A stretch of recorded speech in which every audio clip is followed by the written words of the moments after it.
Hello' এভৰিয়ান, এই ভিডিঅ'টোত সকলোকে স্বাগতম জনাইছোঁ।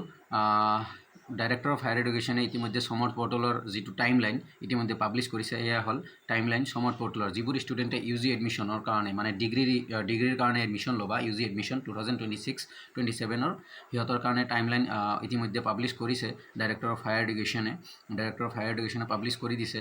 চ' ইয়াতে টাইম লাইন দিয়া হৈছে। ফাৰ্ষ্ট টাইম লাইন দিছে নন চি ইউ টিৰ কাৰণে, যিবোৰ student non C U T দিয়া নাই।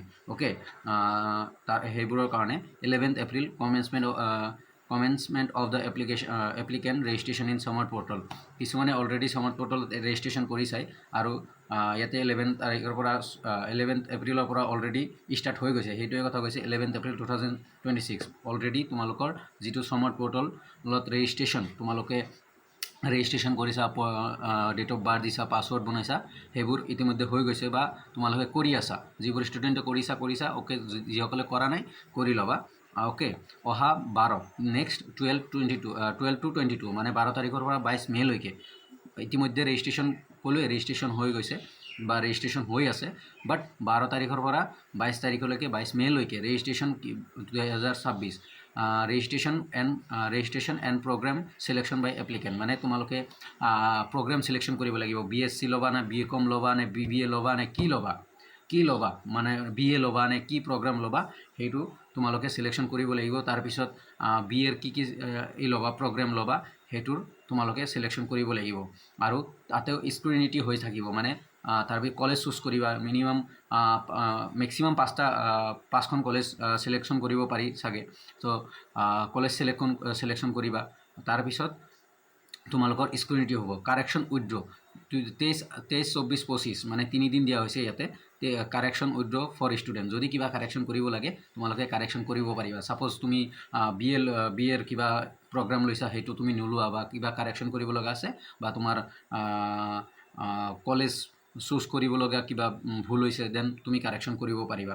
তাৰপিছত 28 মে 2026 মানে 3 দিন দিয়া হৈছে। Scrutiny application by HE of the corrected application if any. যদি কিবা কাৰেকশ্যন কৰিবলগীয়া থাকে ইনষ্টিটিউটে বা হায়াৰ এডুকেশ্যন অথৰিটিয়ে এইটো কৰিব। তাৰপিছত 29 মে to 1 জুন মানে 29 মে 1 জুন মানে 29, 30 তাৰপিছত 31 1 June preparation of the and locking of the first merit list. তোমালোকৰ মেৰিট লিষ্ট প্ৰিপেয়াৰ হ'ব।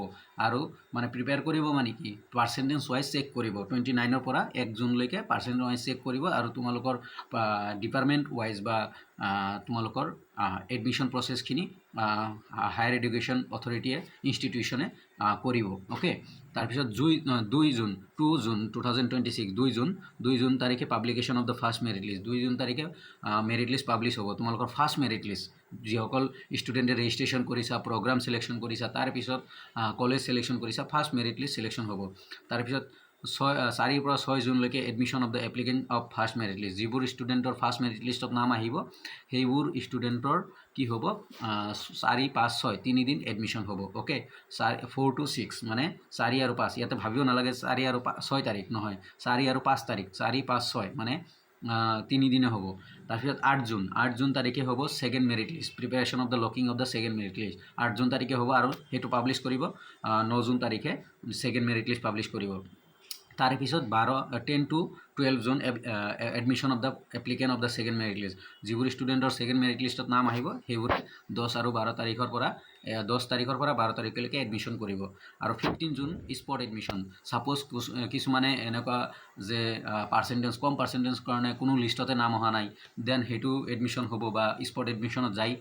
স্পট এডমিশ্যন মানে কি, অন দ্য স্পট তোমাক মাতিব পাৰ্চেণ্টেজ ৱাইজ, যেনে 90ৰ পৰা 100লৈকে কোনোবা আছা নেকি, এনেকৈ মাতিব, অন দ্য স্পট এডমিশ্যন দিব। একদম কোনো মেৰিট লিষ্ট নাই, ডাইৰেক্ট এডমিশ্যন দিব অন দ্য স্পট।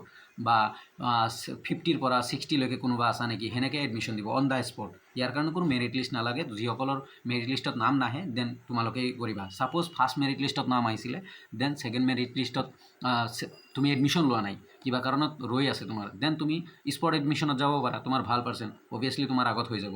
তাৰপিছত 1 আগষ্ট কমেন্সমেণ্ট 1 তাৰিখৰ পৰা ক্লাছ ষ্টাৰ্ট।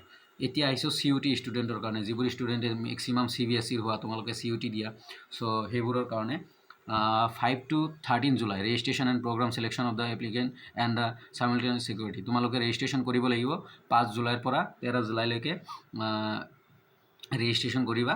তাৰপিছত তোমালোকৰ প্ৰগ্ৰাম ছিলেকশ্যন কৰিবা বা তোমালোকে কি ল'বা, কি প্ৰগ্ৰাম ল'বা, BA BSc কি ল'বা সেইটো। তাৰপিছত 14ৰ পৰা 15 জুলাইলৈকে কাৰেকশ্যন উইণ্ড' তোমালোকে কাৰেকশ্যন কৰিব পাৰিবা। 16ৰ পৰা 18 অথৰিটিয়ে স্কুৰিটি কৰিব, মানে চেক কৰিব। 19 July preparation of the application of the first merit list. 19 July তাৰিখে তোমালোকৰ মেৰিট লিষ্ট ওলাব। যিবোৰ ষ্টুডেণ্টে CUT দিছা, CUT মাৰ্কৰ বেচিছত অ'কে মেৰিট লিষ্ট ওলাব। 23 July preparation of the publication second merit list. 21 to 22 July admission হ'ব ফাৰ্ষ্ট মেৰিট লিষ্টৰ, আৰু তাৰপিছত 23 July preparation of the publication of second merit list, আৰু তাৰে এডমিশ্যন হ'ব 25 to 26 জুলাই ছেকেণ্ড মেৰিট লিষ্টৰ এডমিশ্যন হ'ব।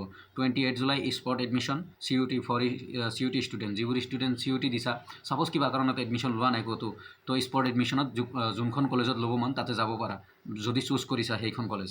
29 to 31 July spot admission for both, and ইয়াতে most important 29 to 31 July final spot admission for both. Suppose CUTৰ বা non CUTৰ যিমান আছা চবৰে স্পট এডমিশ্যন হ'ব, চবেই যাব পাৰিবা, আৰু 1 তাৰিখৰ পৰা ক্লাছ ষ্টাৰ্ট। চ' এইখিনি আছিল UG এডমিশ্যনৰ টাইমলাইন। বুজাবলৈ চেষ্টা কৰিছোঁ, কোনোবাই মোক ৰিকুৱেষ্ট কৰিছিলে সেইকাৰণে বুজাবলৈ চেষ্টা কৰিছোঁ। চ' কিবা নুবুজিলে জনাবলৈ চেষ্টা কৰিবা, মই নিশ্চয় হেল্প কৰিবলৈ চেষ্টা কৰিম। Thank you everyone.